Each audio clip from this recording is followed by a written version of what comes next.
এবার হাওড়া ধসের দিকে নজর রাখতে হচ্ছে। একটা ভয়াবহ পরিস্থিতি সেখানে তৈরি হয়েছে। তীব্র আতঙ্কের মধ্যে রয়েছেন সেখানকার মানুষজন। যখন তখন বাস্তুহারা হতে পারে এই আতঙ্ক তাদের। দেখো আত্রি, জল সরবরাহ কিন্তু স্বাভাবিক হয়েছে, কিন্তু নতুন করে যে আতঙ্কটা সেটা হলো ধসের আতঙ্ক। এবং এই ধসের আতঙ্ক যে শুধু ভাগার সংলগ্ন এলাকায় তা নয়, এখন সেটা আরো বড় ব্যাপক আকার নিচ্ছে, আতঙ্ক কিন্তু ছড়াচ্ছে। আত্রি ফেরহাদ হাকিম তিনি গিয়েছিলেন সরেজমিনে, পুরো পরিস্থিতিটা খতিয়ে দেখেন, মানুষের সঙ্গে কথা বলেছেন, কারণ খুবই আতঙ্কে রয়েছেন সেখানকার মানুষজন। বড় বড় ফাটল, আর সেই ফাটল আরো চওড়া হচ্ছে। আর শুধুমাত্র যে ভাগাড় সংলগ্ন এলাকা তা নয়, বিস্তীর্ণ অঞ্চলেও ফাটল দেখা দিতে পারে, তা নিয়ে উদ্বেগও বাড়ছে। আর কবে সমস্যা থেকে মুক্তি, স্থানীয় বাসিন্দারা তারা প্রশ্ন তুলছেন, প্রশাসনের বিরুদ্ধে তারা ক্ষোভ প্রকাশ করেছেন। তুমি যেরকম বললে যে আজকে এলাকা পরিদর্শনে ফেরহাদ হাকিম পুরমন্ত্রী তিনি যান, 3 দিনের ডেডলাইন দিয়েছেন পুরমন্ত্রী, এমনটা স্থানীয়রা দাবি করছেন। এবং যদি কাজ না হয় তাহলে নবান্ন ঘেরাওয়ের হুঁশিয়ারি দিচ্ছেন স্থানীয়রা।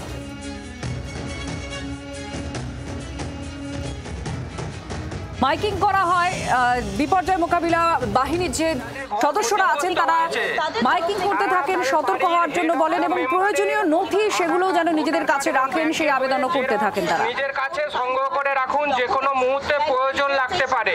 ম্যানেজমেন্ট এবং সিভিল ডিফেন্সের তরফ থেকে জানানো যাচ্ছে যে সমস্ত বাড়িঘর ক্ষতিগ্রস্ত হয়েছে, তারা অযথা প্যানিক করবেন না, সতর্কতা থাকুন।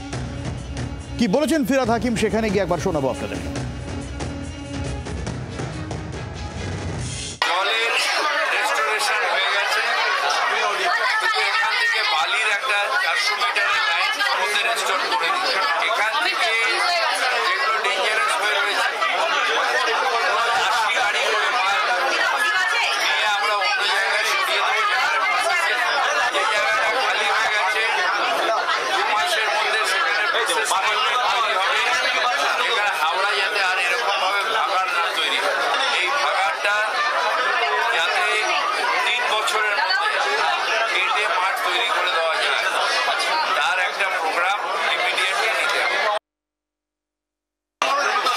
চিরকালই ঘর করে দিচ্ছে, আমরা এই টাকাটা সেন্ট্রাল গভর্নমেন্ট দিচ্ছে না, গ্রামেরও টাকা দিচ্ছে না আর শহরেরও টাকা দিচ্ছে না।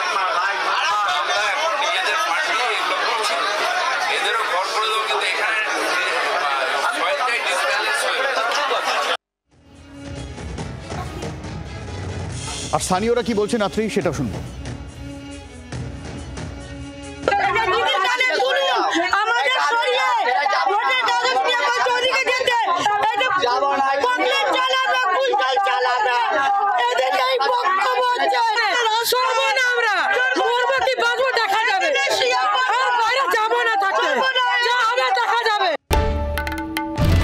বাংলার আওয়াজ, বাঙালির আবেগ, জি 24 ঘন্টা।